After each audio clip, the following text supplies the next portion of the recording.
All right, what's happening, everybody?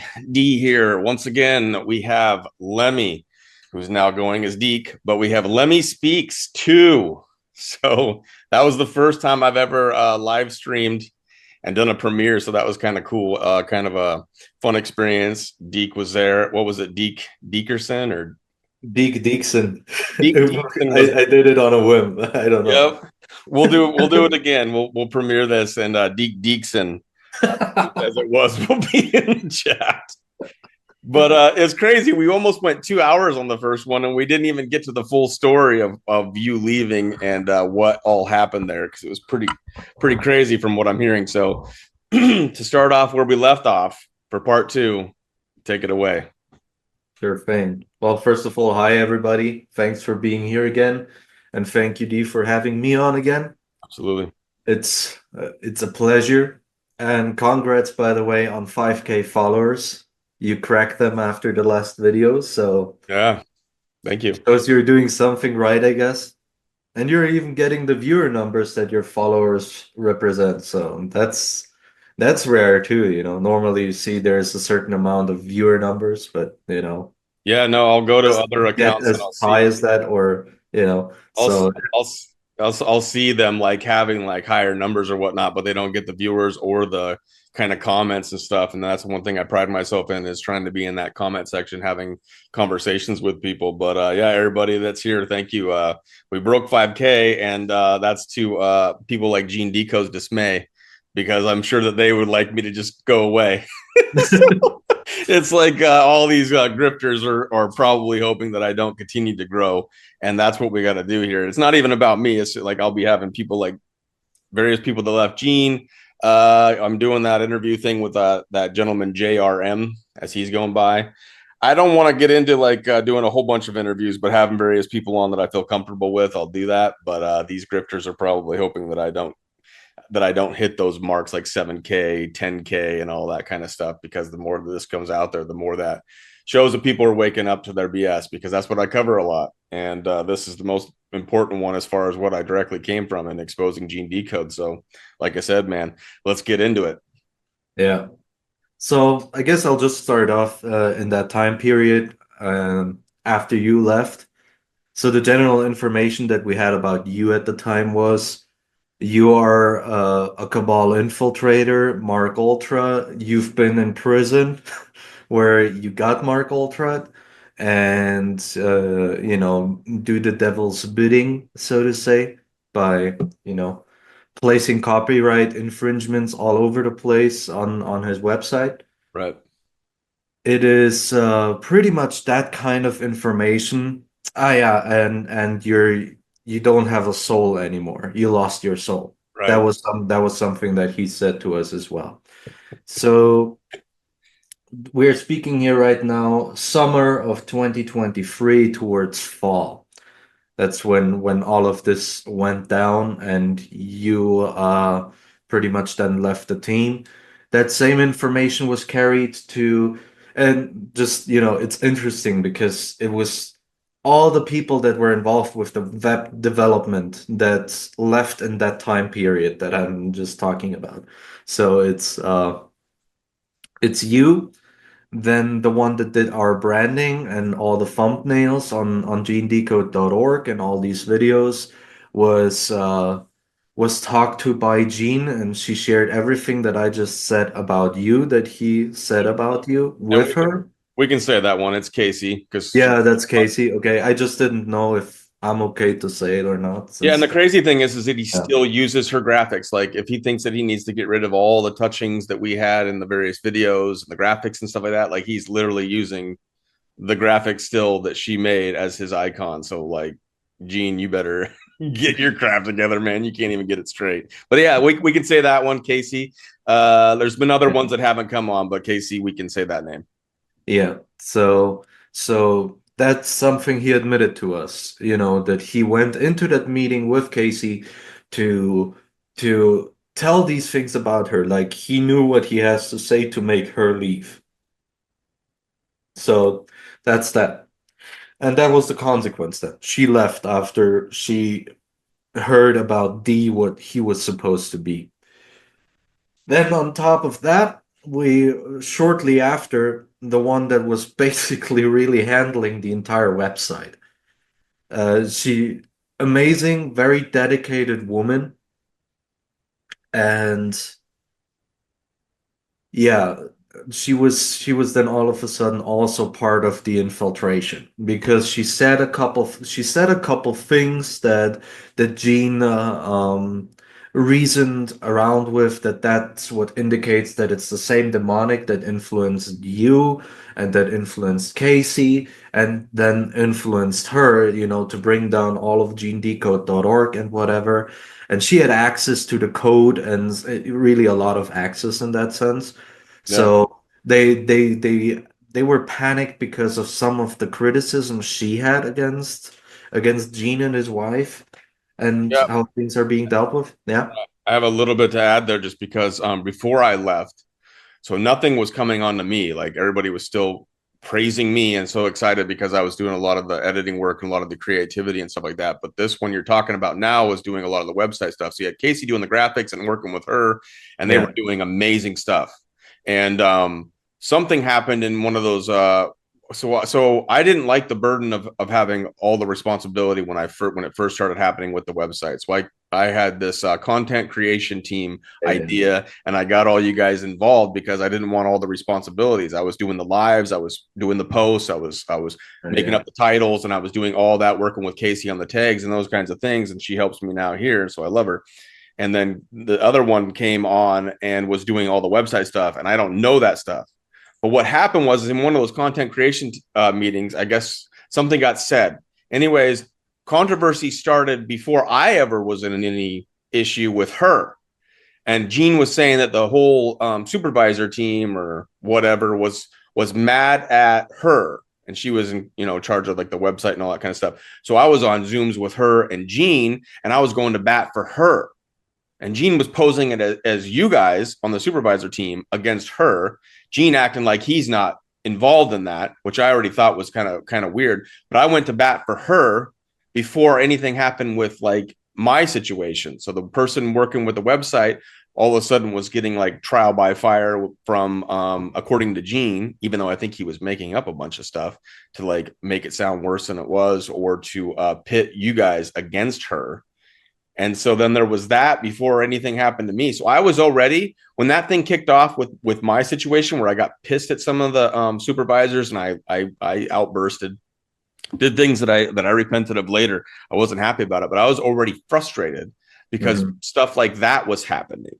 Yeah. So I went to bat for her, and then not long after that is when stuff went down with me. But the one you're talking about, yeah, before I ever even left, there was a big old controversy that I still don't know the truth about.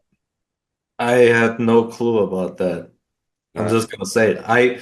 For those that maybe haven't seen the first video, I was on that supervisor team that Dee was just talking about. And I cannot recall having been mad at her for any reason whatsoever. I do know that now in retrospect that Dee tried to pit us against her, but for different reasons and E with or different Gene? kinds of Wait. You said D. You mean Gene? yeah, Gene, I'm so sorry. I I'm wasn't so trying to sorry. pit anybody against her. I was fighting for her. I'm so sorry. I misspoke. Gene was trying to pit us against our website lady with a different set of information. Right, But no, that was not known to me. I can't recall it at least. right, Now, but coming back to that point, and that was interesting what you put in there. This just goes to show you there was a lot that Gene did in Zooms and said in Zooms that we on the other hand didn't even know about, and that we're going against what he would communicate with us as well. So there's that kind of double standard that many of us have experienced him over and over.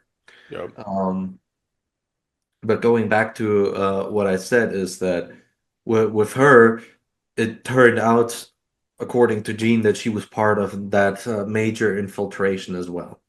And the crazy information he shared about her was that because he was under the impression that you used to be a prisoner and that's where the cabal got to you and they Mark Ultra'd you, you know, they viewed your future somehow and knew that you would be part of that team so that you could infiltrate it, you know, take it apart from within. Right. And with her, she was the leader slash director of the North American prison systems, which is how she got acquainted with you and how all that planning basically started all those years ago when you've been in prison. And So, just to point out, I did yeah. post on that last video me in my youth corrections outfit. So you got that proof, Gene, that you're fully full of crap. And now, after this, when this was all coming out, I was still in a non. Now everybody knows my name's Dorian, and then people like Script Keeper, they were trying to look in my past. They found some of the stuff that I had issues with the law, but I had already exposed that on myself over on my Mm. channel. So like they have nothing. But if I was in prison, it would likely have been some kind of a felony or way worse than anything that they can find on me. So now people can search me all they want. You'll never find that. I mean, there's nothing to find. There's no time in prison, bro. You're so full of it. And these are the kind of lies. What you're hearing, what Deke, formerly Lemmy is sharing, these are the kind of lies that he would just create out of thin air, but act as though he was remote viewing them or he had this like ability to look into the timelines. And so it's like he just completely made up like horrendous stuff, not just about me, but the other woman on the website, and then people that had left long before us. This situation, he had said that they were part of Davos, that they were part of human trafficking, and all kinds of stuff. Where it's just like he just makes it up out of thin air is all I wanted to say. But I showed the picture of me in youth corrections, so he's wrong about that. And then you'll never find anything on my record that shows that I spent any time in prison. That's a joke. Yeah, pretty much. Well, and also on a side note, I remember Gene saying on at another point that was after you've been gone already that on the Armageddon timeline you were like the general of the zombie apocalypse.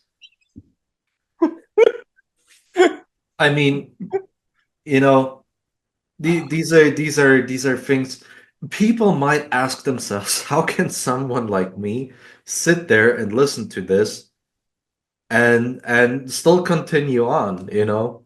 Right. Well, I think desensitization is the answer to that. Right. It really is because we've been so closer to Gene and we've basically had meetings with him every week, and there was chaos and infighting and all sorts of drama from the very start, really, when BFS began pretty much drama all the time. You just get desensitized. When I say drama, I don't mean to judge the people that spoke out against Gene even back then. I'm not doing that. I just say drama because of you know all the distress that happens like on a constant basis. You just never have time to settle down and actually think things through. Right. You know, it just constantly keeps you on edge. And if you are in the leadership, or if the way that I was in the leadership, you think a lot about, okay, how can you salvage the situations? How can you, what can be like the final remedy that finally sets us on a peaceful, harmonic course, which never happened because it was never designed to be that way from the very start. But anyway, that's the answer to that, you know. It just comes into one ear and out the other. Your mind kind of goes blank about these things. It's like you hear it, but you're not even registering it totally because it's just so way out there. Yeah. And you don't even know how to comment on that. Yeah, but I just thought that might be interesting for you to know as well as I didn't. that was said, I had which no I had no idea it went to that level. But I wanted to like point this out that like a lot of us have bought into a lot of these things. Like you'll hear the Gene Decodes, the Patriot Underground having these people on, Carrie Cassidy's, the ideas of like, celebrities still being alive, the Galactic Federation or Galactic Alliance, as Gene would call it, because he didn't like Federation or that was the evil Jesus Nanda group. Anyways, when you get into those kind of levels, like anything freaking goes. And so there's a lot of people that are still in that. I'm still trying to figure out what's true in a lot of it, but a lot of it now is just when you have a dumbass like Gene Decode saying those kinds of things, he ruins the whole freaking chance of any of it being even true, because he's just making stuff up that I'm the general of some zombie apocalypse. Like, he takes it to that level where it's just like, the mother of darkness is on the team, or it's like he's the father of God, and then therefore in order to take on the father of God, then I, because I'm such a problem for him, have to be like the ultimate number one leading the charge against him, therefore like a general in the zombie apocalypse or something like that. Like, that's the insanity of these people. And so I really hope that people like Cliff High and some of the more sensible ones, like whatever you think of Cliff High, just some of the bigger names would actually pick this up, because there's never going to be a Jaco or a Carrie Cassidy or a Patriot Underground that are ever going to cover this, but it needs to be covered on a bigger scale. So I hope somebody out there that actually has some integrity will hear this and actually report on it, because there's enablers. What I'm saying is there's Patriot Underground and these really big channels. Patriot Underground having over like 70,000 subs, gets lots of views, getting lots of attentions, and they're facilitating a psychopath like Gene Decode, and it needs to stop. And these people that are doing that need to be in the know of how bad this is. Just listen to what he's done to us and made us out to be. It's insane. And we're just like little voices out here crying out into the wilderness of the internet, hoping that freaking people will be warned. Like, people with bigger platforms need to report this. Not for my sake. I don't even like, the only reason I need to like that I would want this channel to grow is to get the word out more. But for the most part, it doesn't even need to be me. The people need to know that this is the insanity that we've been dealing with. Yeah. Sorry, man. Go ahead. No, it's fine. It's fine. You're right about that. Well, the thoughts that I always had about that ever since I left is, it's very effective, if you think about all these that you call grifters being somewhat cabal plans, or at least being used by them because they're scamming people, so they have no problem with that. And they lure people in because, like, people like us, we feel in our hearts, we feel in our soul, there's more out there than what we are being presented with, Right. there's more than we can see and touch that is true for us. So we meet people like Gene, or others might be with Carrie Cassidy, or there was this other one that I never looked into too much because I never felt right about her, but her name was Ashayana Dean. Right. And these people, we get acquainted with them, we get to listen to their information because they hook us up with actual truth to some degree, that we feel enough of God there to get us on the hook, and then all the deception comes in, or it's interwoven with the truth, so you will never be able to discern, what is exactly now the truth or what isn't. And that's the whole point. And in the best case scenario for the cabal, we just give up. We just give it up. We can't believe what is true and what isn't. We give up, and we never even consider anymore the topics that might have been, in God's interest to teach us about, because we've been traumatized from people that have completely corrupted the information. Right. So, And then and that's plausible deniability absolutely. right there. And just a small thing that I wanted to say, because I cover a lot of this stuff and I debunk a lot of things. Some people don't agree with me. You don't have to agree with me, but I debunk some things, and then people throw their hands up like, "Well, then we're screwed," or like none of it was true. So No, therefore, no. no, that's not the case. You get reality.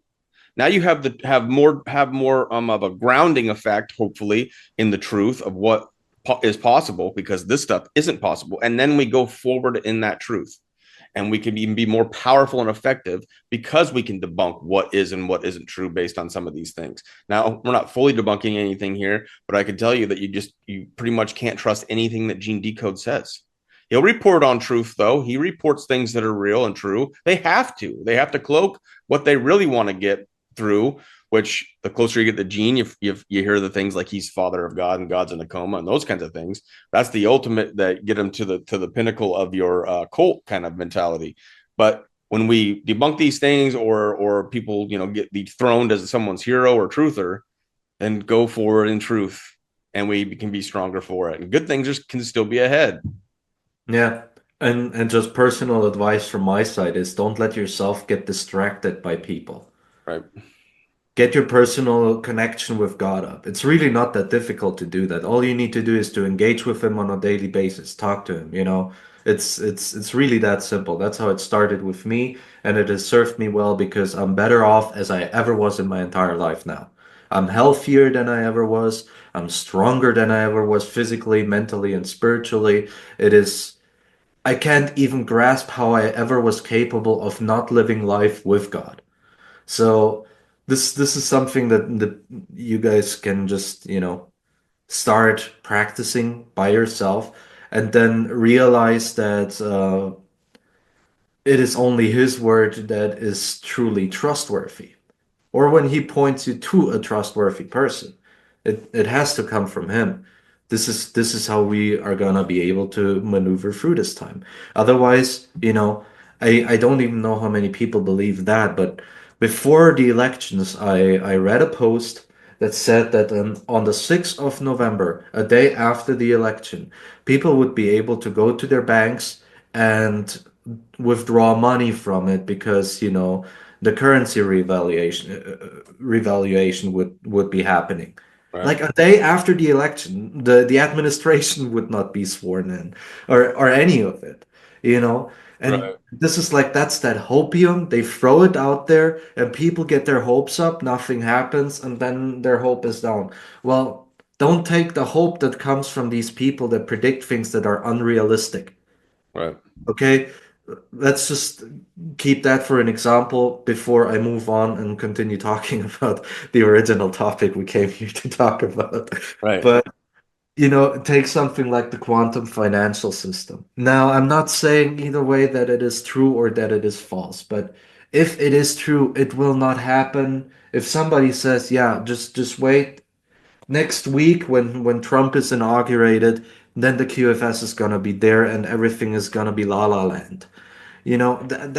That's not how it would ever work. Because think about all the people that didn't even hear about that. Now all of a sudden they're getting money from sources they don't even know about.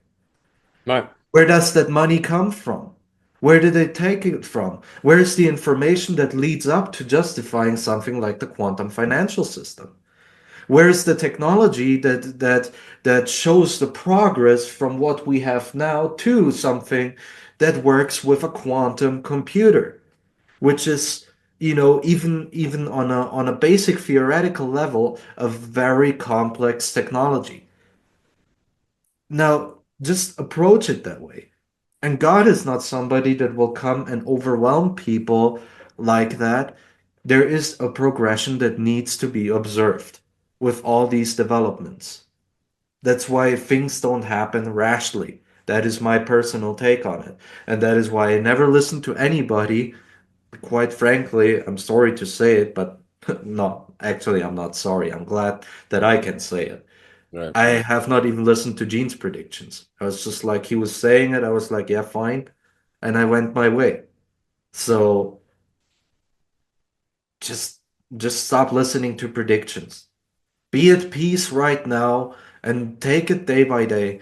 And what I personally do is I ask God every day, what is it I can do today for you? And then take it from there. You do your daily duties, your daily chores, and you see how God might want to use you that day. And maybe it's just as much as being good to yourself for once, which is something that we like to forget at times in the heat of the moment. But yeah, that being said, I guess we can go back to our original topic now. Yeah. So all that chaos happened before I left, and then after I left, he basically did you got into how he basically pushed Casey out, Mm-hmm. and then gone into it with the woman that was running basically the entire website, which is Correct. crazy to me because Yeah. he just cut off all of his own legs. It's crazy. Yeah. So they at that point, all three of them were gone out of the team. That last information I shared was, that Gene shared with us that uh, woman, our IT lady, was the director of all the prison systems in North America. Very high level kind of stuff, which even at the time didn't make much sense to me. I have to say, it's.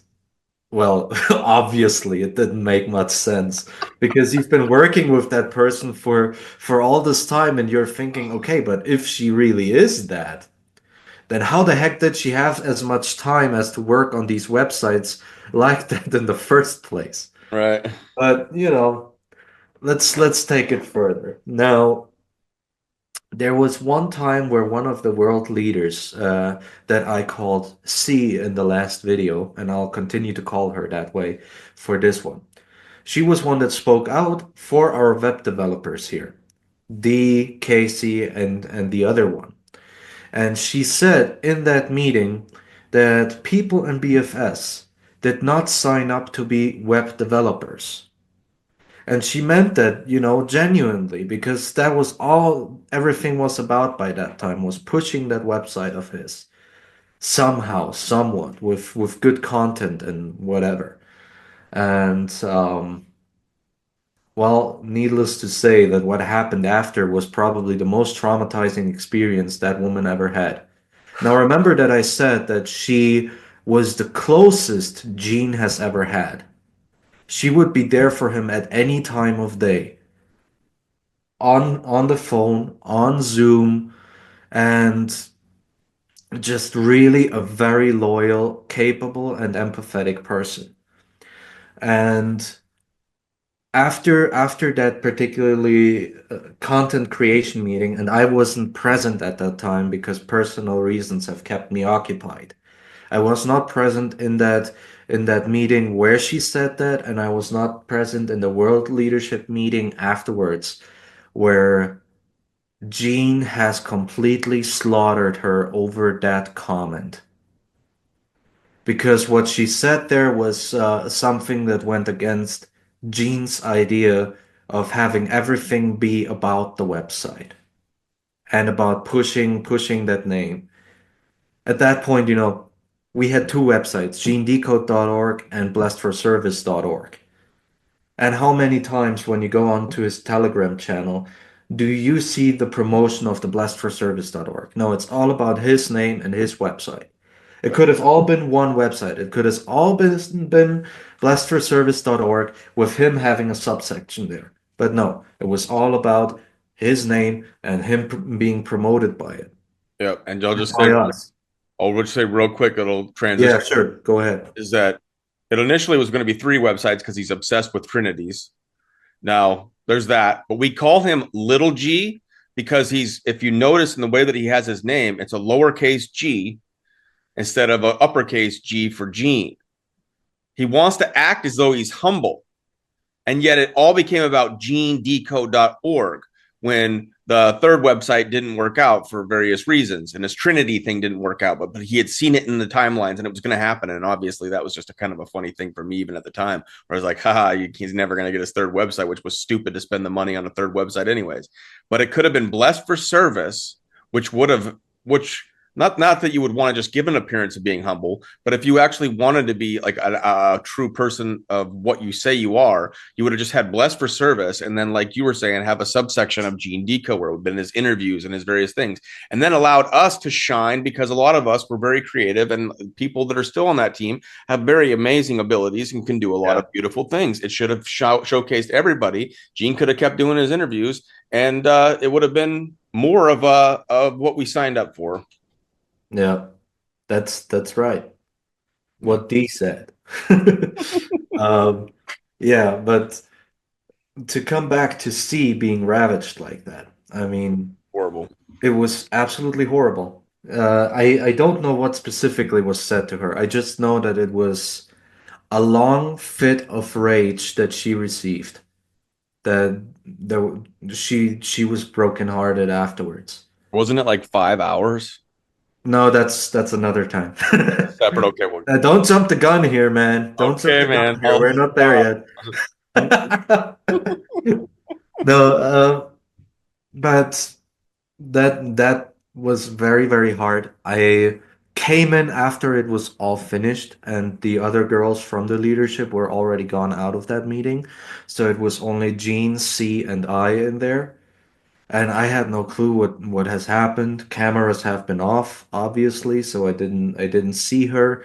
And he was all calm at that point, and he explained what happened, that they've been pretty much really played by the enemy and whatever. And he went ahead and explained that she had a demonic presence within her heart chakra, a very ancient one from creations ago. That is how he put it. I'm just reiterating. And God told him to break her heart in a rage in order to for that demonic to come out because it was ensnared in her heart, so the heart had to be broken for the demonic to come out.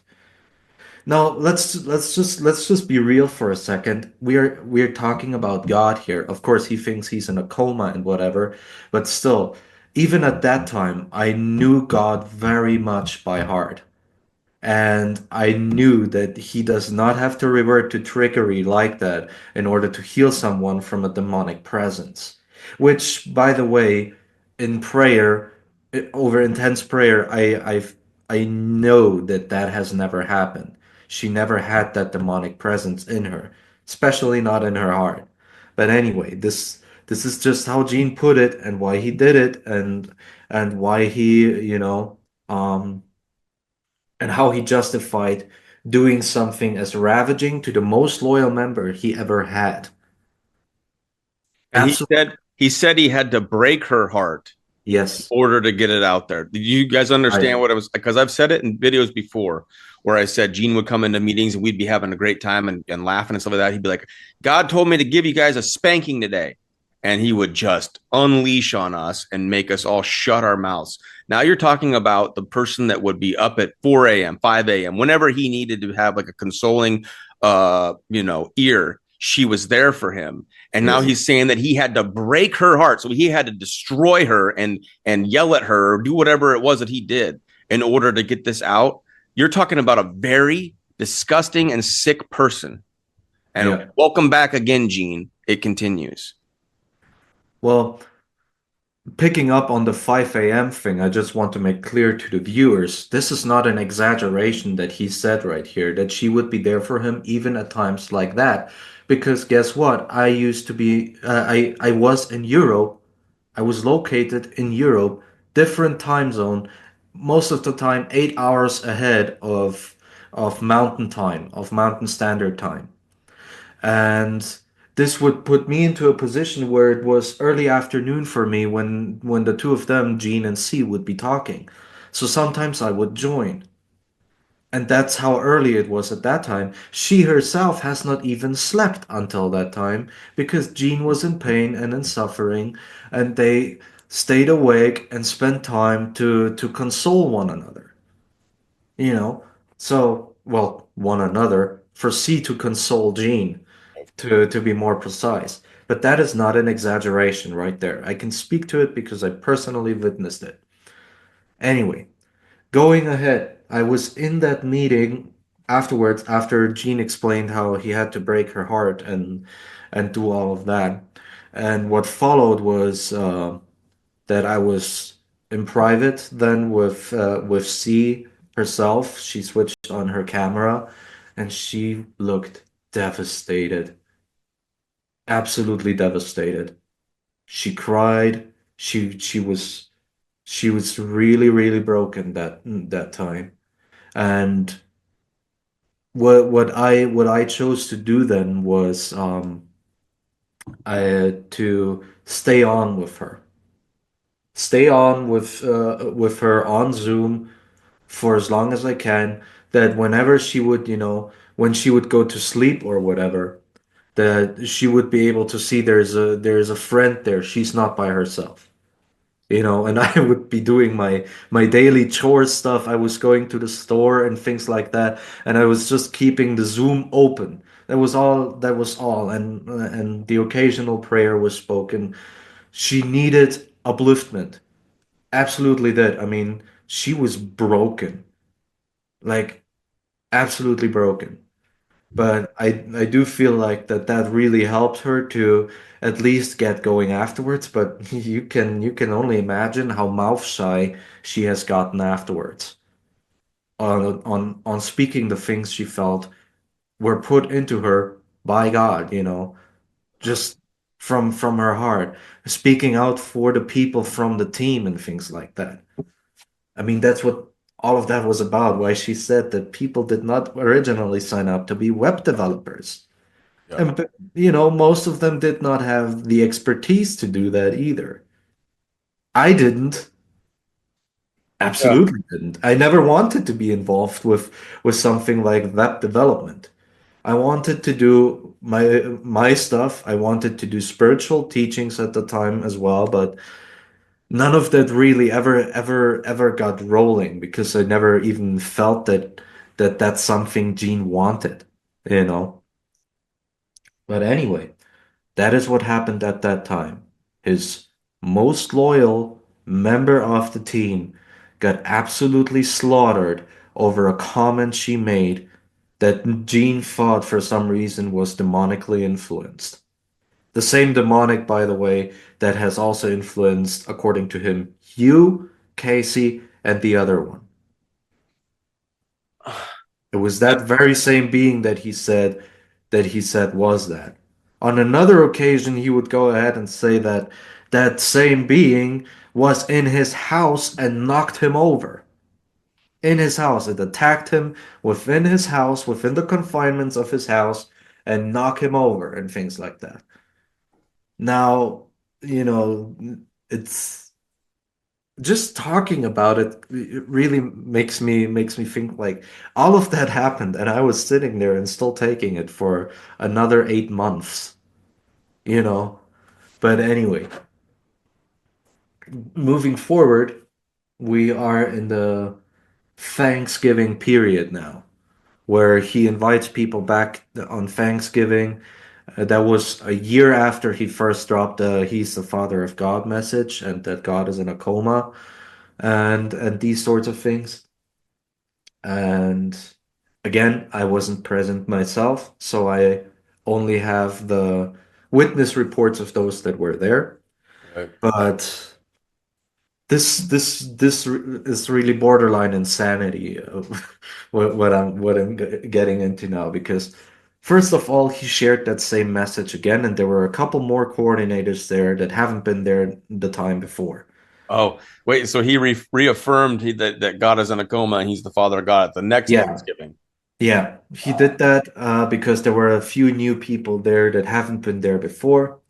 Now, and Gene took great offense in the fact that there was one among these coordinators that didn't take it so well. And she kind of was very upset about it. And Gene, as dramatic as he liked to be, which really reminded me of how dramatic you see people be in 80s movies. When you hear about it, then you know what he was so offended about. And he was offended at the fact that she would be upset about that information because here he was sharing the most intimate thing about himself, you know, sharing himself, sharing his heart with the people he deemed closest. And then she wound up being so upset. And he wound up being so upset about her being upset and about, I'm not lying, how people did dishes in his house, that he saw the root of all evil returning, which according to him was an AI queen called Sophia. He saw the return of her and everything was going to heck that we ever worked for, and all because of how that visit went at his house. And the fact that he was dissatisfied with not everything being in the same order that he always has it because he had visitors in his house. Now, you tell me, if you receive visitors, do you expect that everything's gonna be done 100% the way you like it in your own home? Probably not. And you certainly won't make your visitors work for you, in these kinds of ways. But everything was wrong that they did. They got ravaged over it again. That, the way they did dishes was wrong, and it's about dishes. And I tell you, months after, I still came into meetings and heard them talk about dishes, Yep. and that dishes have not been made correctly. And he's the host. He's He's the hosting them. host. You're He's a freaking hosting them. host, bro. Do you even know what that means? Yeah. So you have all of that happening. And then you have a couple of them affirming that to them, like, let's say Jean talks to C, and he says to her, you really, that was after, you really weren't the problem that much, it was everybody else. And to the others, he said the same, that they weren't the problem, but everyone else was. If that doesn't speak to a divisive spirit that tries to pit people against each other, I don't know what does. And Right. of course, what that also does is because Gene wanted to continue to be admired, knowing somewhere within him that how he acted was not okay, so he tells everyone that they weren't the problem, but everyone else was in private meetings so that everyone continues to love him. That is my personal theory on why that was the case. But again, after that Thanksgiving, I was in another Zoom with C, and she was crying again over having been raged at by Gene. Only this time it was a group effort and not just pointed at one. Now, there was one visitor at that Thanksgiving dinner that said to Jean, apparently, that she understands why Jean is doing the dishes the way he's doing, because he's configuring timelines by the way that he puts the forks into his drawer, or these sorts of things. Now, again, that's not my personal thing that I heard. That is what someone told me that was there personally. But I have no reason to distrust them because none of what they ever said to me turned out to be a lie. Let's put it that way. But Right. I think I with know who with that with might be if I were to be yeah, able to guess. um, again, I'm not about calling people out by name or like that, because they might change their mind at some point, and I don't want to stain their continuous progress if they ever get public and God uses them in that way, I just don't want to have that backlash on them.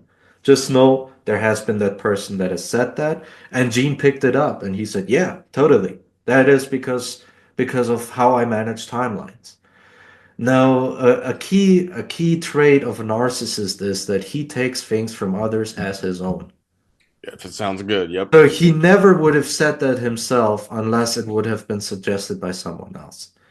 And then he gives that person a pat on the back, metaphorically speaking, for being such a perceptive and good kid, you know? Mm-hmm.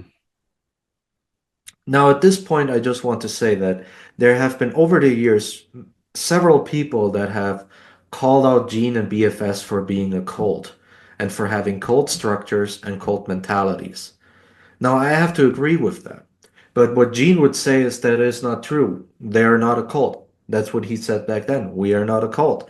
Why? Because people can come and leave as they please. Well, but they cannot disagree with him. They cannot criticize him without it blowing back on them. A person like C can't say a simple comment that is an absolute fact that people have not signed up to be web developers and to spend that amount of time in pushing a website that they don't even get that much credit for their work. Yeah. That was a simple fact, and she got ravaged over it. Any kind of opposition would be extinguished either by pushing the person that criticized out or by raging them into submission, Yes. which the latter case was what it was with C. It was raging her into submission because she was the closest. Jean ever had. That means that she, not me or anyone else from the leadership or the other leadership coordinator that has left a couple years ago already, no, she is the one that has the most information about him. And I am very convinced that he is frightened and panicked like crazy about her ever turning against him. Or not really turning against him. I don't even want to Telling the use it truth. because she would be just telling the truth. It would be not against him, it would be against the deception that he's spreading. And Absolutely. the that's just a little side note that I want to give people here. Yeah, I just want to say, Gene, you're done. Like you are done, man. And the sad thing is like people can't just leave because it's cult mentality. So you are invested. There are people that have literally moved to Colorado near where he's at.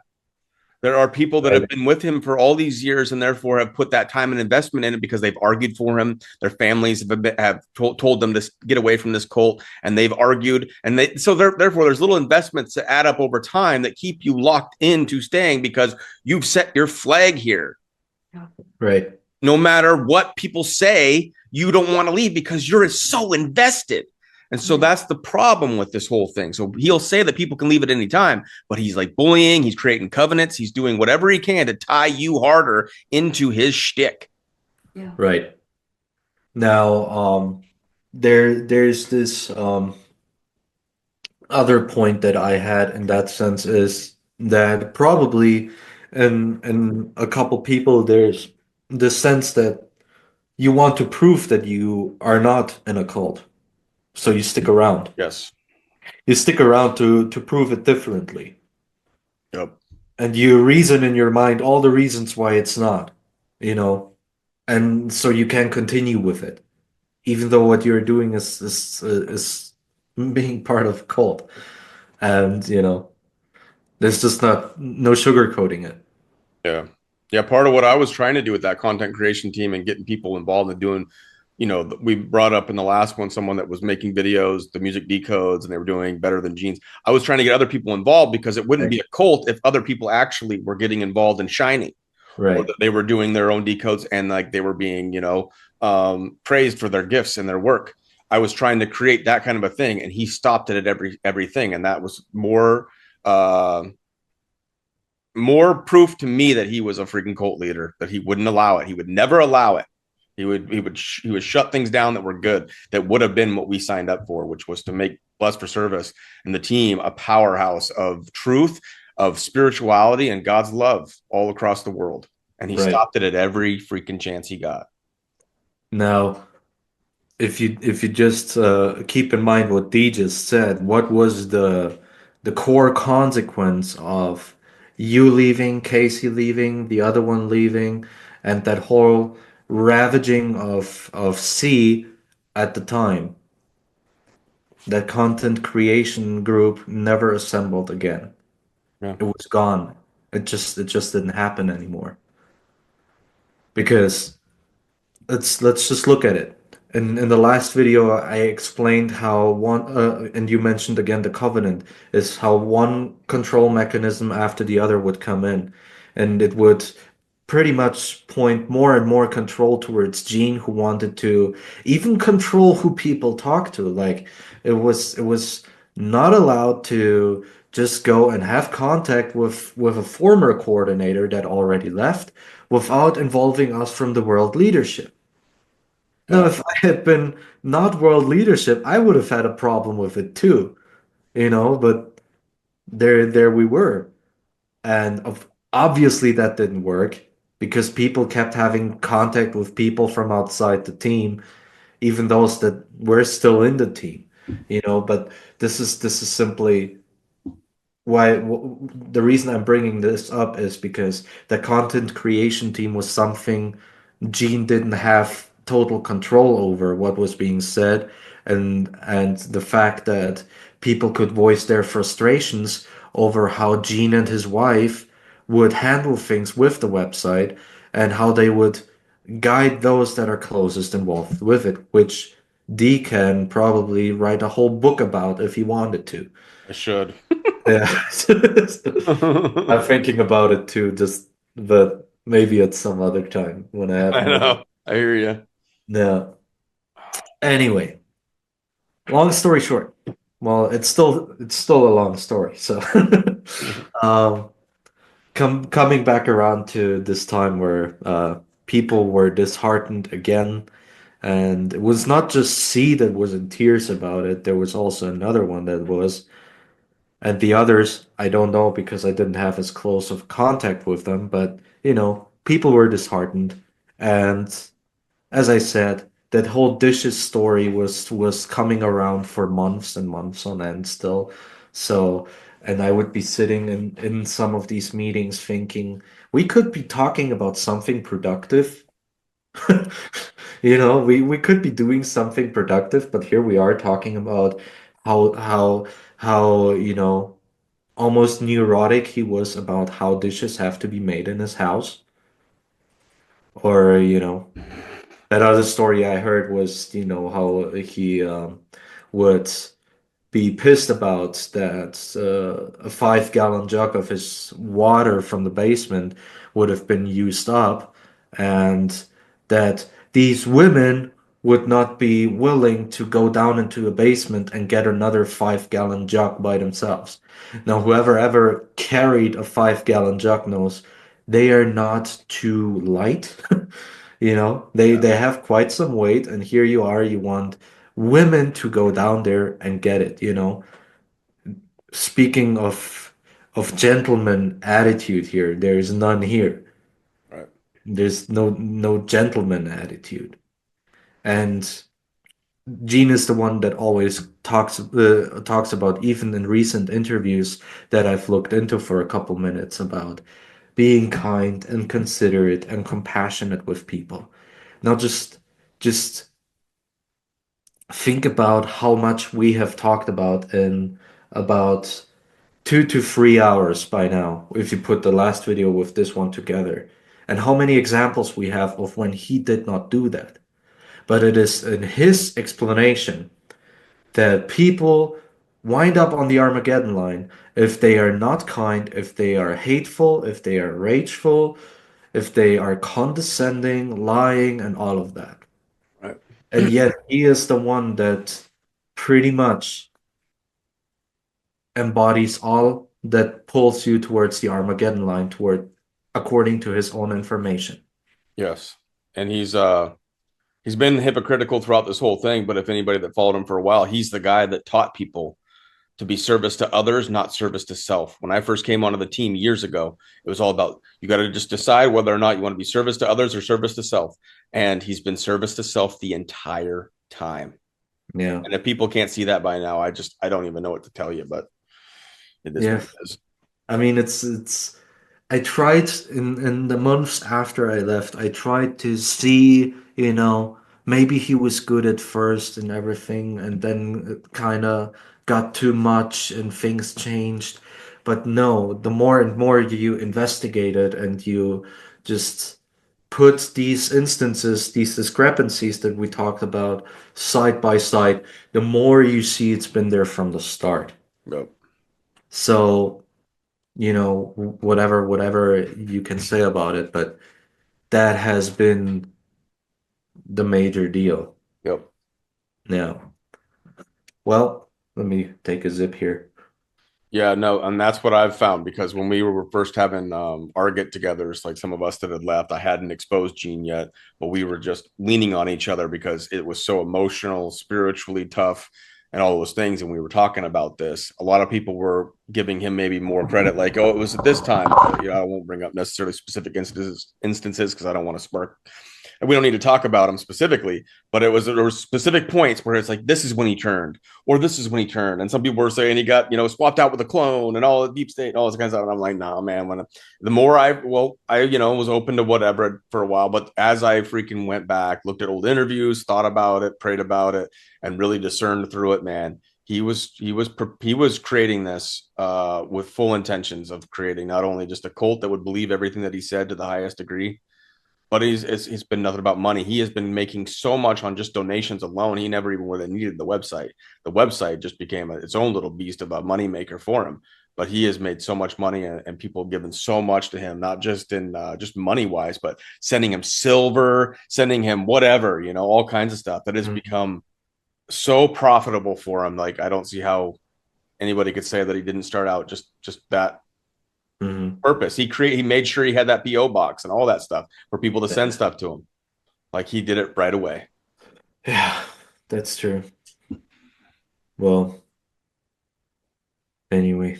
So we were almost to the point. So we're not quite to where it got really bad for her, huh? Like before you Well, left. actually we do. I think now I can finally tell that story because everything for the build-up has been said. I'm pretty sure if we thought about it, we could come up with a lot more, you know. I mean, 4 years, you know. So Oh, there's there's you'll there's gonna be a bunch of stuff, but I also had a thought earlier that was pretty good, but I can't remember anymore, so I won't try to. If it comes back, if it comes back. If it doesn't, it doesn't. That's fine. Yeah. Well, I don't know what all you want to share that you actually have shared with me, but I mean, like the peeling of the onion, you guys are still fairly raw coming out of that situation.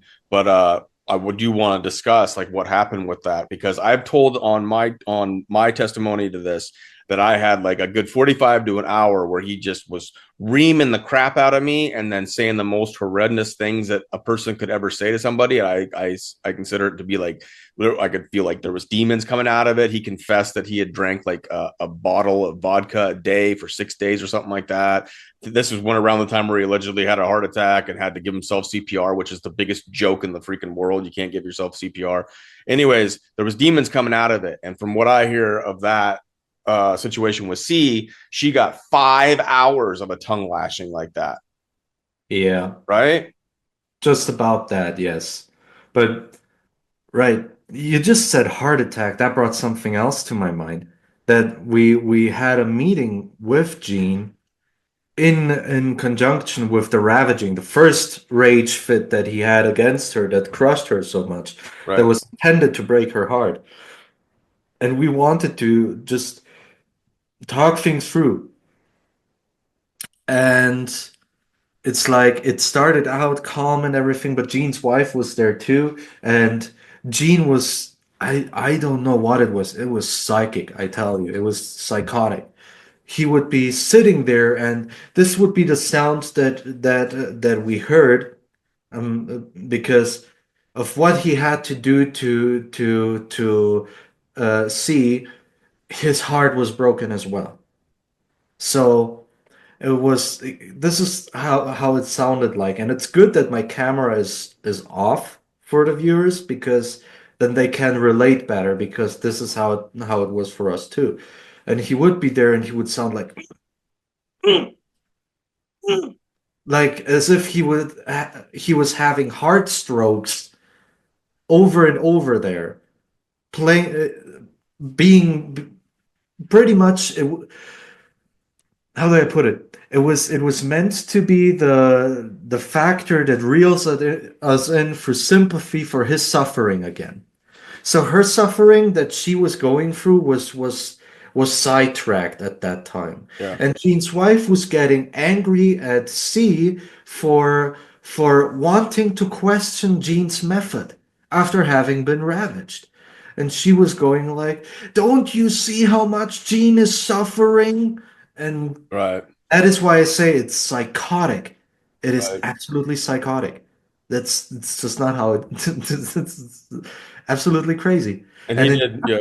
He and did he, similar things to me where it was just like I was just trying to like tell him like what was going on with various people and like what he had done to the website person and how they had attacked her and all this stuff. And it was always like, you haven't even apologized to me. And I'm like, you haven't even said anything about me. You don't even care about me. And I'm all like, Gene, I've been praying for you and right, showing up to Zooms and doing yeah, all these envisionings and all these things for your health for years now. Like, what more do you want from me? Like, I freaking don't even know what to say. And anybody that's followed Gene knows that even just publicly. Even if you're not on deep dives, you know that publicly that he has asked for prayers and always been hurting and sick. And it's like, oh, mhm, everybody needs to pray for Gene. Constantly, it's all about Gene, always about Gene.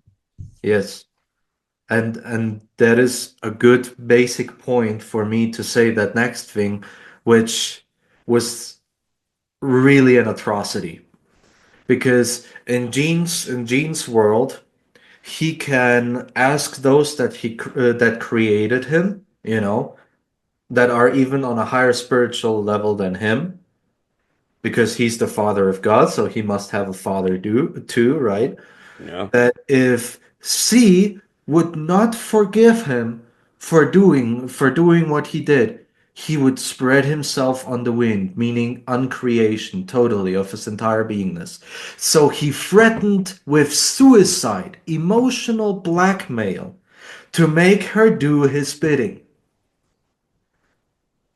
Wow, my heart is pumping right now.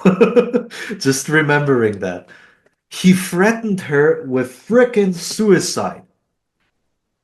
That if she would not forgive him, that is what he would do.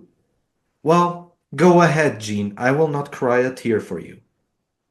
I'm sorry, but if that is the reason why you do that, then you will not get the result that you wish to have. And that's his choice, and that's sick. That's his choice. His emotions are not our responsibility. This is Right. what he always pulled on us. It's because of you that I feel as awful as I do. Yep. Because of you, the apocalypse timeline comes crashing down on us, and we're all gonna blow up in a nuclear cloud. And these kinds of things. It's always because of others. He will never take responsibility for his own emotions. Always put it on others. Now that just doesn't sound right. But that emotional blackmail with what he pulled on her, that she has to forgive him, so that he does not do that. Now she is a very forgiving person, and I trust that she actually did forgive him for it. Doesn't mean that she is approving of it. That's not what forgiveness is about. Right. Forgiveness is about saying, okay, I forgive you for the wrong that you did to me. I hope that God will reach you at some day. And that is basically where I'm at as well. Only that in this case, I know that because of the public figure that Gene has become, people need to know publicly as well, from every layer with it, from the BFS coordinators that have left, how things were really like. And Right. that he indeed is a false prophet. One of these people that we've been warned about in the Bible. That is him. Absolutely. And that's That what is that is him. That has to be said right now. It is not something, it is not a judgment, it is not condemnation that we're saying here. It's a fact. Because he prophesied for 4 years about events happening that did not happen. yep. He has taken people's hopes and people's faith in God, usurped it, twisted it, and quite frankly, often would just take out the Spirit of God of a beautiful experience that any of us would have had spiritually or in finding out who God is. So Exactly.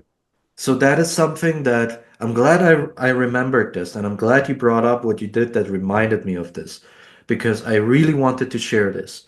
Is he actually emotionally blackmailed a leadership coordinator with suicide for her to become submissive to his doctrine and narrative. Right. It's about And as sick of a thing that a person could do.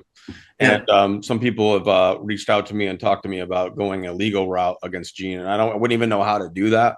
If there is anybody out there that is attorney that would like to talk to some of us or give us some remedies of this, the thing like that, like we're talking about here, is he's a public figure, so it needs to come out publicly, and people need to be warned, because it's not just a harm financially or emotionally, but this is literally your spiritual like destiny. Like he will make you question the Bible, twist Jesus Christ to the point where you might not even know him anymore, and therefore, what happens to your eternity? Now that's up for debate and stuff like that. But when we're talking about false prophets and the things that they do to twist these spiritual ways that they put out into the world, that comes from not the God of truth and the God of love and the God of the Bible, from what I can tell. But yeah, regardless, it is so harmful to people that it needs to be stopped. And we have people that we love that are still, like we said, he'll say that they can leave at any time. They're so invested and they're stuck there. So they're stuck there in a mental prison, and they're stuck there in a spiritual trap that I feel like there's something bound to them that's keeping them there. And I would like to see the captive set free, and I would like to see this guy stopped, and I would like to see people like Patriot Underground and anybody that hosts him called to the carpet for doing so. It's Michael Sala, people like Nino, anybody that is hosting Gene Decode, you should stop now. You've been told and warned about what he is and who he is. Stop. He's harming a lot of people. No. Right. Well, anyway, having that said now, um, this was the main event now that I'm going into that led to us leaving, or to us being made to leave. Let's just say it precisely. We've been made to leave. We Right. did not leave by our own will, which is something that Gene liked to say, that we chose to go. No, he also manipulated us to go. And I'm gonna tell now how that happened. Um, Gene at that time, that was in February last year. At that time, he already has said for over a year that he would just like, that he thought about just disassembling BFS as a whole and just going back to doing interviews. Scrap the website, scrap everything, keep his closest people around, and continuing to work on his interviews and these things. So that is something that he has said at this point numerous times. And that cannot be denied even by those that are still in the leadership group with Gene. Okay. So it came to the point where he asked C to provide a message to me where it was about how could he do that? That I go into prayer and ask God, what options do we have in disassembling BFS? Like, how could he do that in a godly manner? And so, everything would work out. What happened as a result was a 7-minute long voicemail that I recorded with all the results that I got from prayer.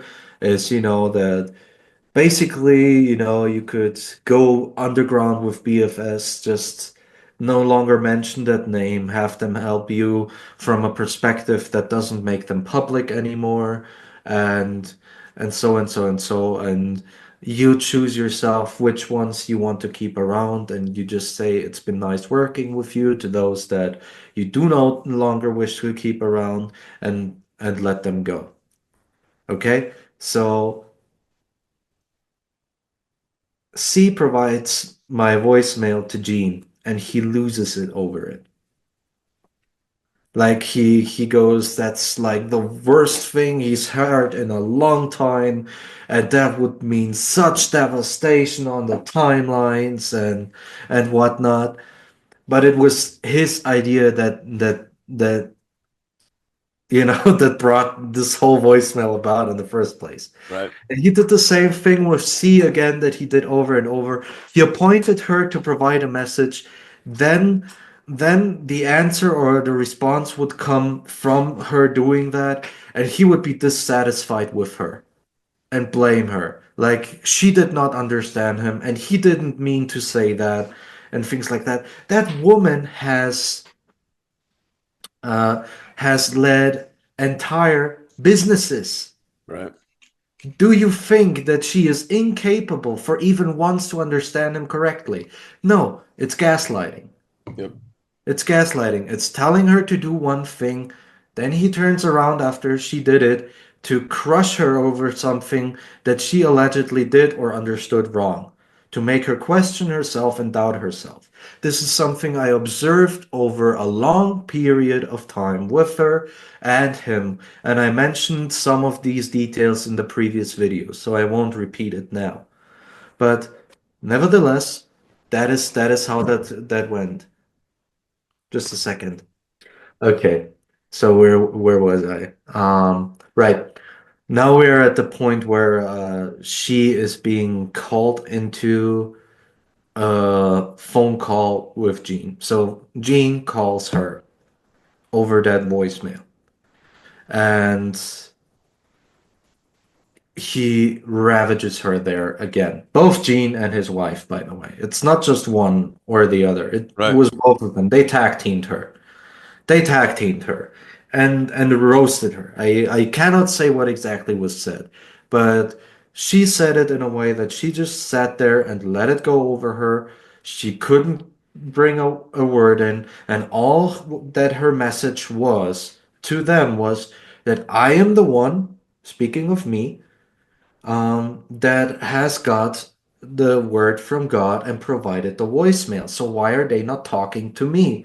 But instead, they are talking to her, which Gene interpreted in such a funky way that he thought what she was saying is that I, me, Deke, is always right, and he is the one that's wrong. I even have an email from him that indicates that. Yeah, I He still have sent emails that, that that, I that haven't he sent disclosed to yet. me in response to her saying to him in a text message that they need to talk to me because I got the voice. I was the one that sent the voicemail, Right. and he said in that email, we need to have a Zoom soon because according to what I heard, what you say is so important and whatever. That's not what she said at any time. She just said, just talk to him. He got the word. But no, they ravaged her for hours and hours and hours on end in a conversation that lasted a total of 5 hours. And again, I believe that woman much, much more than I will ever believe in Gene and his narrative. Okay. Because I have seen discrepancies with him ever since I started working with him, but I have not seen that with her. That's just the basic point here. So after a couple hours, she says that um, they pretty much brought her to a point where she simply said, "Okay, I submit. It's my fault. It's all my fault. I messed everything up. I ruined everything." At which point they changed their tone, and then they were all happy. Yes. All happy, and then they started saying, "Oh, it's not your fault, and it's none of that." Which they then, in the aftermath, with no, let me retract here because I'm jumping the gun. Um, but that was how that conversation has gone, and she again crying about it and telling me about it, and I was then sitting there in prayer. And for the first time, ever since that first time where I've drafted an email to call Gene out, I hear God speak to me. Now it is time. And I went at it. In the conversation that Gene had with C, he said that he's gonna lose three days of sleep over it. And I still, compassionate, thought, I'll just draft this as quickly as possible, even though I worked 10 hours a day at the time in the job that I had at the time. 7 days a week, 10 hours a day, because I worked on a cruise ship. So there are no spare days. So I had to do this in my breaks. And I wanted to write that email as quickly as possible, as to which God then said to me, Gene said that he's going to have 3 sleepless nights, so he will get them. And Right. it was not in a judgmental way that he said it. It's just Gene said that was his wish.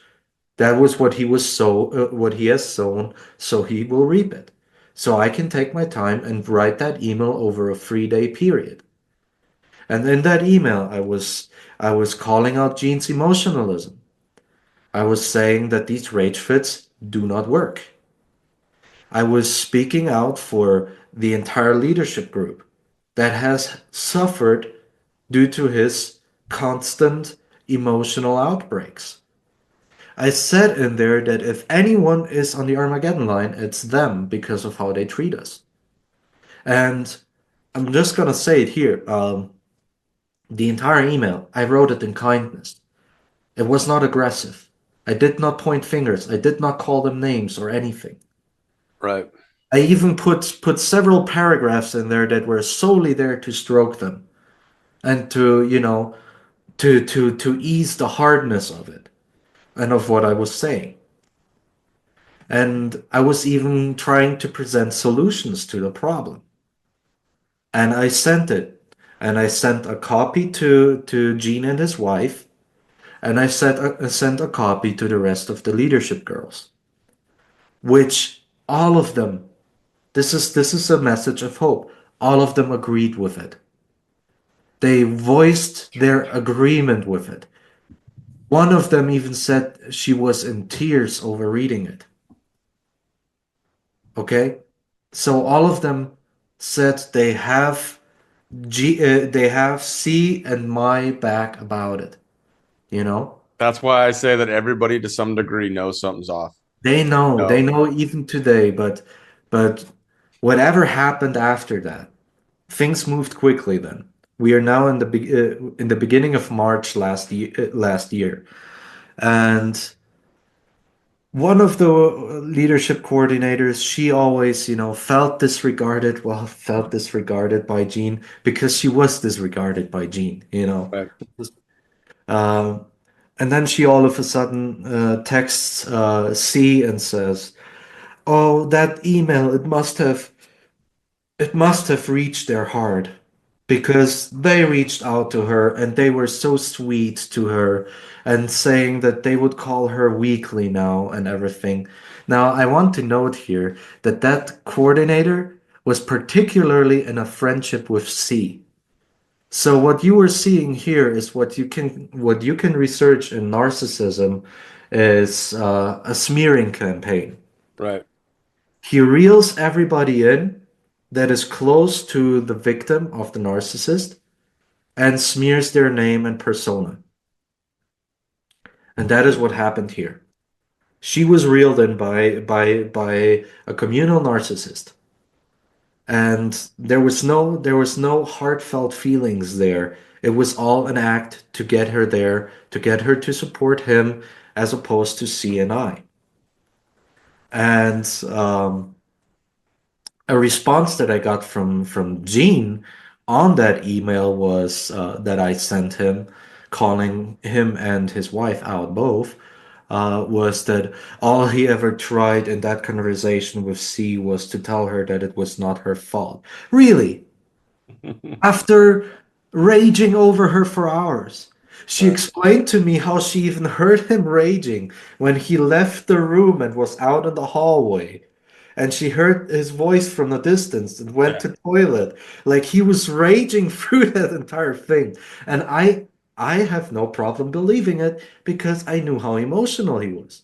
I never experienced a rage fit against me, quite frankly. So I can't obviously speak from, personal experience. But Yeah. again, I trust the people like I trust you actually. I always thought that apart from that short period where I didn't, so sorry for that. I But no. always thought that you were such a trustworthy person, like you would hide me from after committing murder in your basement. That's the type of guy that I thought you were. And then I had that period uh, after you left where I questioned that. But apart from that, I still think that's who you are.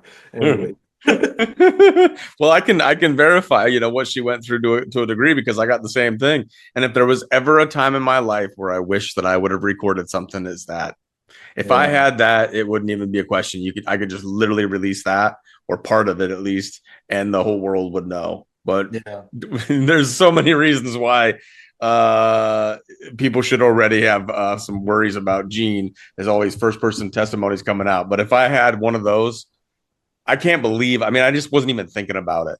I was Yeah. just so like at the same one time, just kind of protecting myself, holding the phone away, and just continuously saying no. And then he'd get mad if he actually didn't hear me say it. He'd get even more mad because all he wanted was me to submit. And it's the same thing that happened when I did that meeting and I apologized and I repented and I decided I was going to leave and then his wife called me the next day and tried to get me to come back on. It's because I had submitted. That's all they ever want is people to submit to them. That's it. Once you do that, they'll love on you and love bomb you all day. Yeah. Now, it's interesting because this is your version of that particular conversation you had with him. Now, what he told us is that uh, you have said that it might be a good thing that he dies because it could make him a martyr and lift up lift up his name. And he absolutely rejected that. And you saying no, he interpreted or explained to us was, you insisting on that it would be a good thing for him to die. Yeah, I've heard him say those, or I've heard through other people telling me these kinds of things. Like it's insane what none of that even came up. He told I think he told Casey something along those lines that I didn't even that he told me that all of BFS was going to die because of me on the Armageddon line, and I said I don't care. He said something like that, or he said that it is what it is, or something like that. Or because I said no, it's all because I was saying no. I do not consent to what you're saying. He was saying that I was approving of that, but I don't even remember him ever bringing up the idea that BFS was going to die. He made that up completely from all my recollection. But he did things like that kind of manipulation thing, and then went and told people other things. It's the craziest thing. Most of it was non-coherent. He's like, because of you, the Chinese are going to come ashore. He was literally telling me, how the sacrifices went down with the children of Maui, which was horrific. And so I was hardly even listening. But the way that he went and told people about what these things were really about, I'm assuming he did the same thing with C. After he raged at her, he went and told people it was something else. It's like, it's the craziest thing to me how insane his lies are. And now they're just getting exposed over and over again. But if people ever heard this, I mean, some people that we've shared that last video, and some people have communicated with me and told me about being married to a narcissist, or one of their parents was a major narcissist, all these kinds of things. People that have been around these people, and almost everybody's encountered them in one way or another, they know exactly what we're talking about. Yeah. It will they will like shame you to the ground, judge you, and then play victim to everybody else. Mm-hmm. That's absolutely how it works. Yeah, absolutely. That's how that is. Now, coming back to where I am in that particular spot, both C and I were put on sabbatical at that time. Now, I was about to take a sabbatical anyway, so that was fine by me. Um, but C was put on sabbatical too. The leadership girls were told they cannot and should not speak to us in order to honor our sabbatical, which never was a problem to have private texts and calls with one another while on sabbatical still. It's just you're not involved with the team business, so to say. But no, they were just not allowed to speak to us, and they would not. It's not like we haven't tried. And one thing that happened too is that the password to Gene's Gmail account was changed. So you're not gonna do that unless you don't trust certain people anymore that have access to it. All He right. did the same thing after the IT lady left that was supposed to be the North American director of all prisons. Yeah, well, I was the first one. Once he figured out how to block me from going on there and being able to log in back to the back, Yeah. back side of the website and all that kind of stuff. Once he figured that out, he was doing it to everybody because he's the most paranoid person. When I first met Gene, he was like, "I don't do fear." I'm like, dude, all you do is fear, Gene. You're a coward, and you're the most paranoid man that exists. Yeah, I'm sorry for my outburst of laughter here, but that is true. It's the same thing. I've never experienced a person that was more fearful in my entire life. Yeah, and I laughed when you said something about sabbaticals because most of the time that people went on sabbaticals, they never returned. Right. That is wow. I have not even thought about it that way.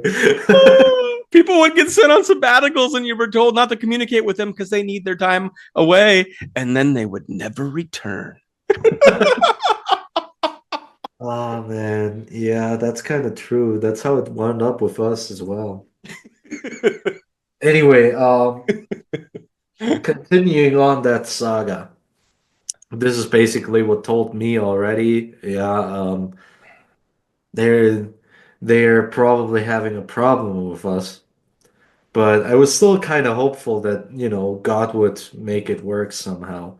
Because that sabbatical would be a couple weeks, like 3 or 4 weeks or something, and all of that, and it was just pretty crazy. Now, bear in mind, I said that we were put on sabbatical and the others were told not to contact us because they're supposed to honor that sabbatical. I already suspect that pretty soon after my email was sent, they had a meeting amongst themselves, without C and I, in which Jean wove some kind of narrative about her and I being heavily invaded. Because we know that he contacted a very great prayer warrior that has helped many people within the BFS team. And I think you know who I'm talking about here. She has also helped me personally. And Jean said to her not to reach out to anyone from BFS because there's great danger. And she knew exactly who he was talking about. So she called C. That is discernment right there. That's how it worked. Not having any physical or visual information and yet knowing exactly who the guy was talking about. Right, And she felt and she was, pretty much not being used by Gene officially anymore for a year by that time because he had somewhat of a falling out with her. So that's that. um but anyway, so I suspect that they had some kind of conversation about us that must have been pretty horrific. right. The things that must have been shared. I can't even I can't grasp how vilified we must have been by him in order for those that knew us for years, the closest, really completely going blank on us.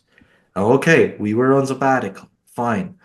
Then Gene came up with an NDA, with a legal document, an NDA, Yeah. that even though both C and I were on sabbatical, we were supposed to come on that meeting and, hear about it and sign it. So there, apparently, it was okay to infringe on our sabbatical. But that's fine. That NDA was pretty pointless anyway, because I wouldn't be, whatever. I Yeah, don't want to get into that. right. Um, it was a pointless legal document.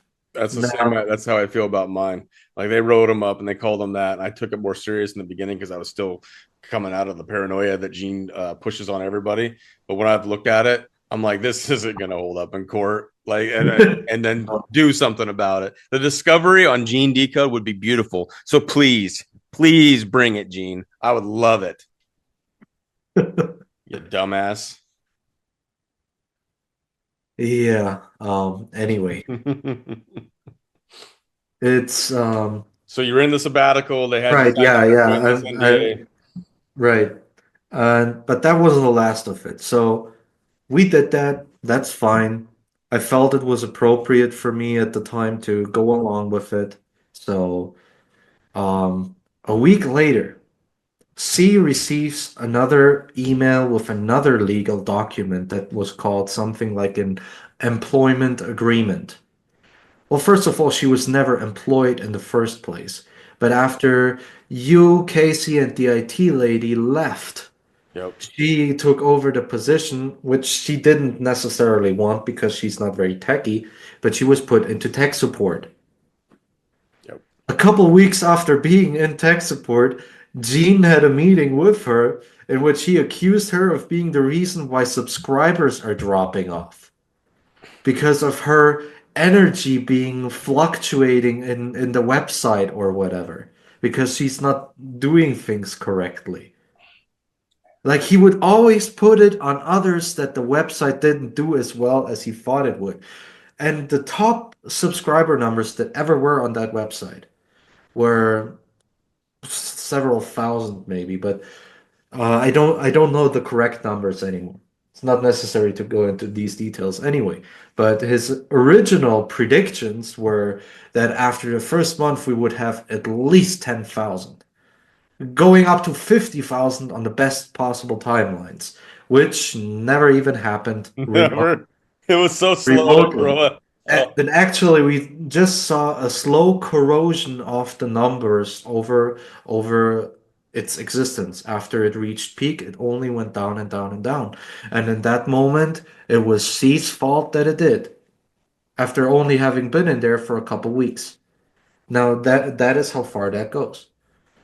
Now, coming back to that employment agreement, we were in March now. And that agreement would have given them absolute power over C in court. It was stating that termination and all of that, termination of the agreement is all up to them. There were like no rights that were bestowed upon her, absolutely none. And it was backtracking to September 2023. So for things that she has already done at the time, they could have taken her to court if they deemed it so. they never would though, because they're cowards. Now, I'm just talking by principle according to Yeah. that document. It's the fear Apart in from our the, own minds that they're trying to yeah, control. no. It's No. I'm just saying that by principle, this is what they tried to achieve with it: is complete control over her, even backtracking to September 2023, and it was March 2024. Apart from the fact that we were on sabbatical, which is supposed to be sacred, he pesters her. He and his wife both pester her with legal documents. Right. Now try to explain that to somebody.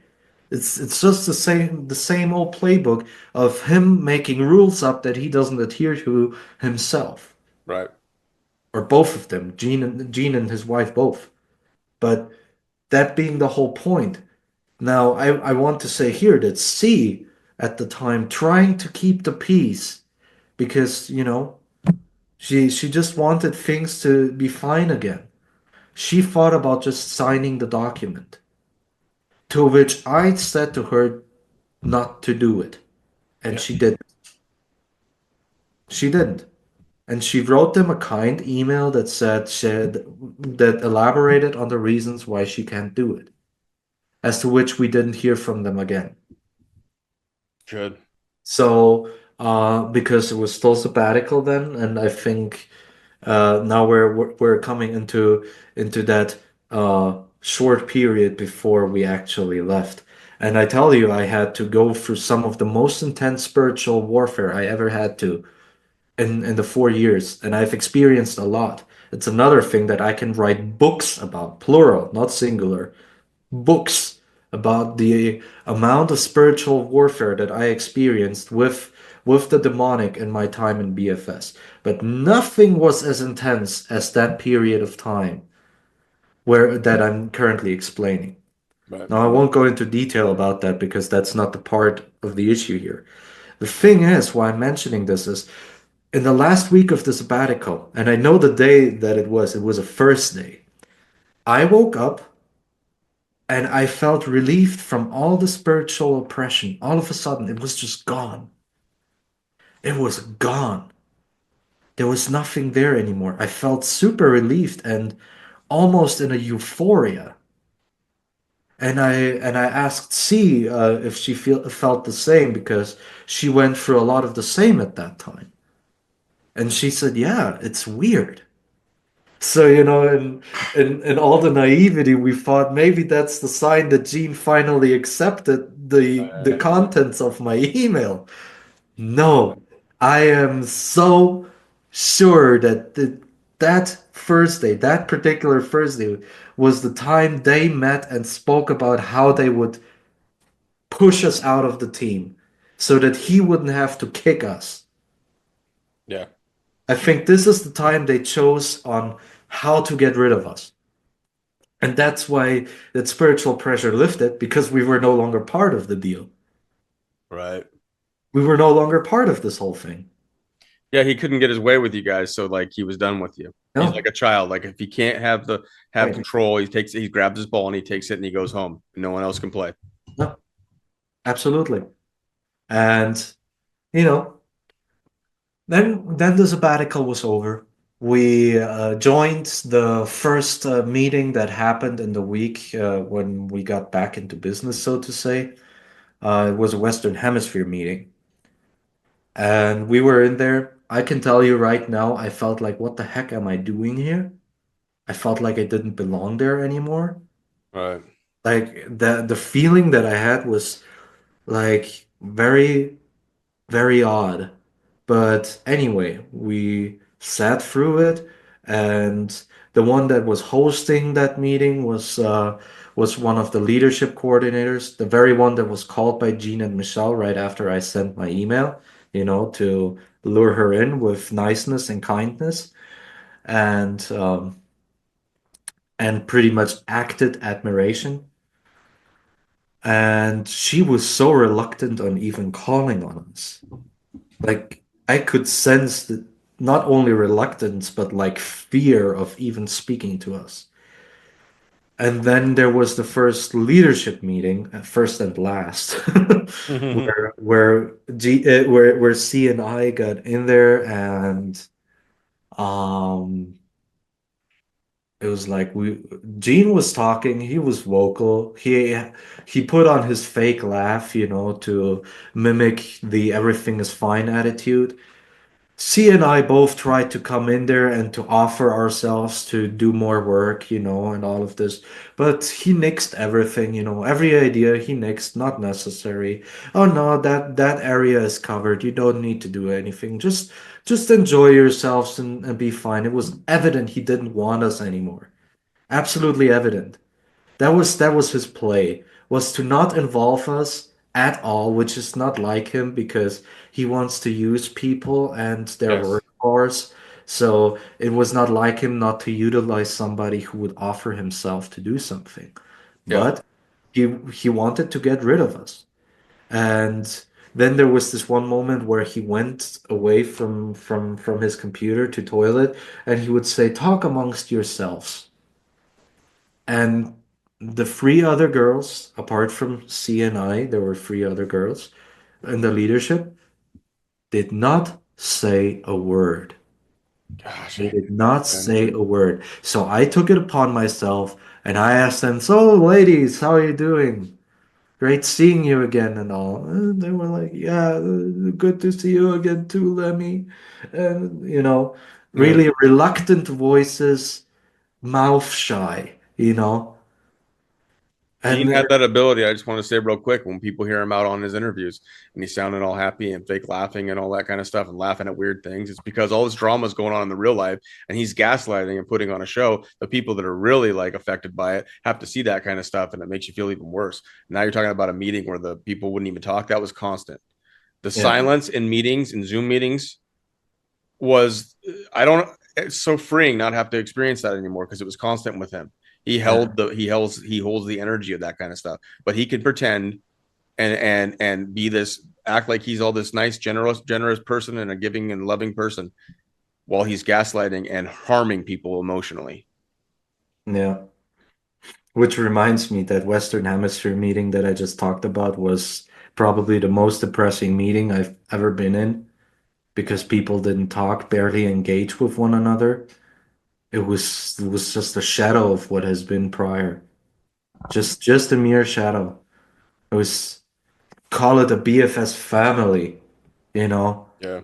And yeah, sure, families are not always joyful, whatever, but it really should have been more loving than what I experienced in that meeting. I It hear was you, man. awful. It was awful. It was just awful. I can't even say it any different. That's what it was. And yeah, so that was that leadership meeting we've been in. And pretty much after that one, after having gone through all of it, being rejected on every level that you can only be rejected, other than he says you're out, you know, because he doesn't do that because he thinks in his in the way in the twisted mind that undoubtedly has been demonically influenced and thinking that way as well is that If he manipulates us, if he sets us up to leave, then it's still us choosing to leave, you know? Because we could have just stuck around and done nothing too, right? Right. But no, yeah, it took like another 3 days after that that we both sent in our resignation. I did not challenge him on anything. I did say specific goodbyes to two of the European coordinators that have been an immeasurable support to me and a friend of mine back then who had also European coordination, who I talked about in the previous meeting too. The two ladies are really great. Of course, everyone in BFS, that is still there. They're good people. But to the two of them, I felt a specific connection still, and a Sure. specific amount of gratitude that I needed to express. And then I sent my goodbye letter to everyone, you know, just being grateful to everyone for the time shared and these sorts of things and just putting it behind me, so to say. Yeah. And But I heard you guys were never invited to say goodbye to everybody and that kind of a thing, right? no, not to an actual meeting, not Okay. to an actual meeting. Not that I wanted. Yeah. I even knew at the time that if I'm being asked to do that, I'm gonna decline. Yeah. I declined it. I just knew I would decline it because I could I would not bear being in a presence like this. I already expressed all the gratitude I could in an email. That's fine. I pointed out the great memories I had with them, and I wished them farewell, you know. Yep. So I which wasn't brings gonna I wasn't gonna show up and pretend everything was okay. I was yeah, happy no. to just be done with everything, but like at the end there, like I wasn't even allowed to talk with Casey. Like when all the really bad stuff was going on, they cut me out of the website. They took down all the videos that I had done that were my personal ones that I've now put on this channel, the Sun Zoo and stuff like that. Those are the first projects I've done, and then some of my gaming decodes, yada yada Yeah. yada. Anyways, I was not going to show up. They kept inviting me, and I just was saying, nope, I'm not doing it because I'm not going to show up and pretend everything's okay. I want to tell people what's going on there. They didn't let me talk to Casey or have any of that closure at the time, and it was like I just was so heartbroken, man, because it happened so fast when I Yeah. left.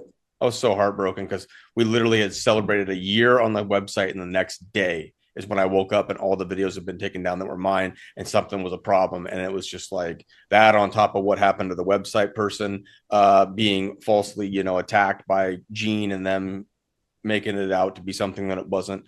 All the various things, man. I was just so like, I want to tell this story, and I praise God that I can have this platform and have Yeah. more people coming on to share these things that happen because it's not safe, not good for anybody that's still there. I'm telling you, man, you guys should reach out to us or get out of there, man. There's so much freedom. Do your own thing. No one have to worry about emergency zooms and freaking psycho freaking calls or zooms or whatever it is, emails that put fear into you that we're in the apocalypse time. You don't have to listen to any of that crap anymore. Yeah. Right. Yeah.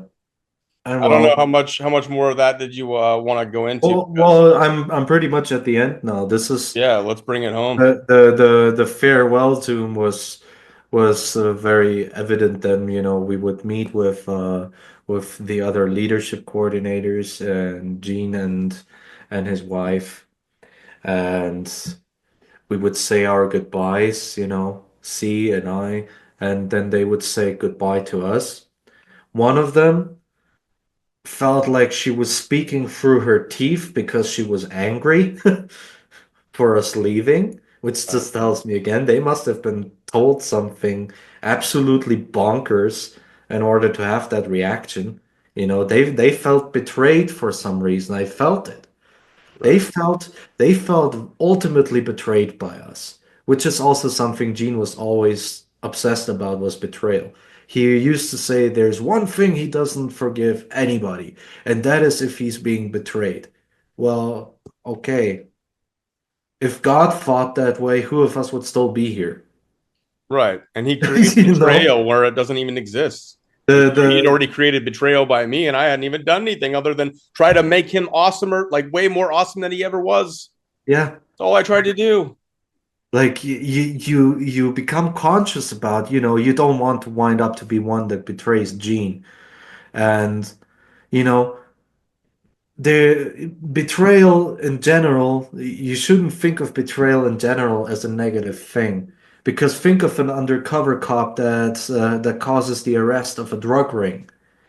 He played the buddy of these drug dealers, but brought down their demise and got them arrested. Was his betrayal a bad thing? Right. No, it wasn't. So, just think about it that way. And yeah, but here was she sounding angry, in tears somehow. And I was just like, yeah, be fine. The another one was in tears too. She felt like also heartbroken about us leaving, but she was the one that in afterwards, like in the minutes after the meeting, deleted the chats on Telegram we had. And I think I'm pretty much blocked. I can't even reach her on Telegram anymore. But the chats were gone, completely deleted, gone. Yep. Yada. And the other one, well, she was always difficult to read because you never got much of an emotion Sure. out of her. That was kind of what she was known by us as, like not being emotional here Stoic. and Yeah. there. So Hmm. so it was pretty stoic.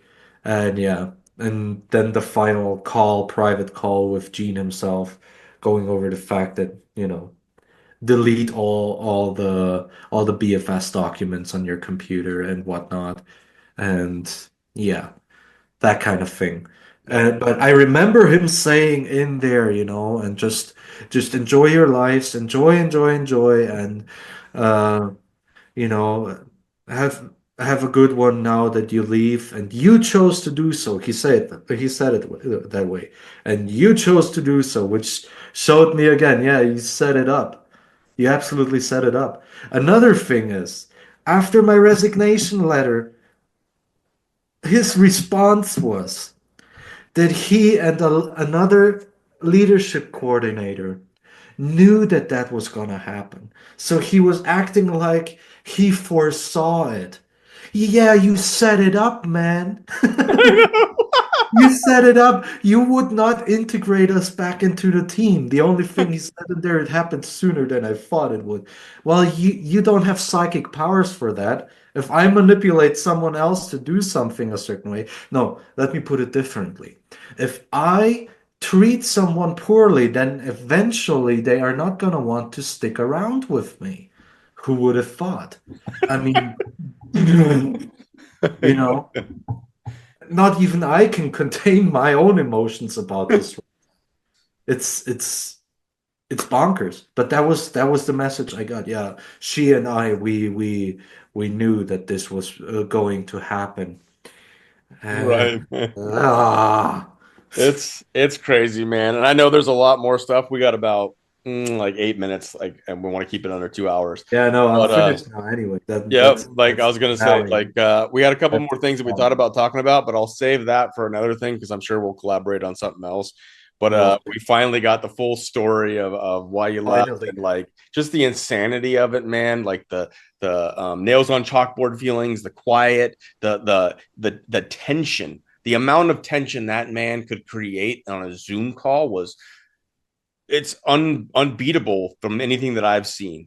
It's crazy what he can do to people and how they're like everybody's scared to do. Like Yeah, when I created that content creation team, it was to get more responsibility to everybody, but there was like certain people on the leadership team that I'd bring something like, oh, we got to ask Gene about that. Oh, we got to ask Gene about that. And it's just like you can't get answers from the guy. So like why? But everything is just completely controlled by him. So then it was like negating yeah, anything that we could ever do. And I tried to spread it out and create something else. And you guys all can now realize that this man was never going to like give up the reins. He just wants full control. And if he doesn't have it, then he would rather just everybody freaking leave. And then he forced you guys out and then tries to act like he predicted it. And then there's been other yeah. ones though that he's tried to bring back and said they were coming back. He saw on the timeline they're going to return, and then they never returned. It's just hilarious. I love proving Yeah. that guy wrong every time. And like it's more fun on this side, man. I swear we could have a watch party where we just watch one of his interviews and then just disprove him because it's like so easy now, man. It's beautiful. Yeah. He's a Well, fool. It was an intense period of time, I say. And well, we just knew in the leadership that if we go ahead with something a coordinator is presenting as an idea, then Gene could come around and nix it, and then all this work was done for nothing, so to say. Sure. It's like that's why people heard so many times, yeah, we gotta have to get Gene's opinion on that. Everything had to be routed through him. Yeah. If you are really leading a godly endeavor, and I brought that up in the previous video too, then you are gonna trust God and the people that God brings into the team. After all, that's what Gene claimed that is that God brings the people into the team, and God calls on people and everything, and you trust that God will protect these people, which, thinking about all the rage that happened and infighting and chaos and everything, that never was really the case. Now, the only thing I can say to the coordinators that might listen to this, also the former ones, is, you had your great ideas back then. Nobody can stop you now from doing them, Right. from executing them. Get creative. God has put these wonderful ideas into your minds. Do it. The same to the viewers out there. You have great ideas. Nobody's stopping you from doing it. Take it step by step and build something that's nice and that brings glory and peace and harmony into the kingdom of God. And we can live in the kingdom of God right now as we speak. We don't have to wait for it to come. We can right now start building it together with him and become co-creators with him, whatever. However you want to call it. I just want this to be a final positive message here Absolutely. at the end of this video, because God is at the helm of everything. Everything can be turned out for good. We who have talked about all of this can definitely say that no matter how hard it was at times, and you might have noticed that I've been more energetic in this video than in the previous one. That's because that period of time was way more intense. Right. And it's fresher too, to be frank. It's fresh. And but anyway, God always manages to turn things around for good and to teach valuable things and lessons. And yeah, I'll just leave it at that. Take it as a message of hope and encouragement for the great idea that are right now in your mind. Absolutely, man. And let's land it there. I appreciate everybody tuning in. This was Lemmy Speaks too. I hope people have heeded the warning, but also know that there's a lot of positivity here and beautiful things that we can create together. We can do it right now.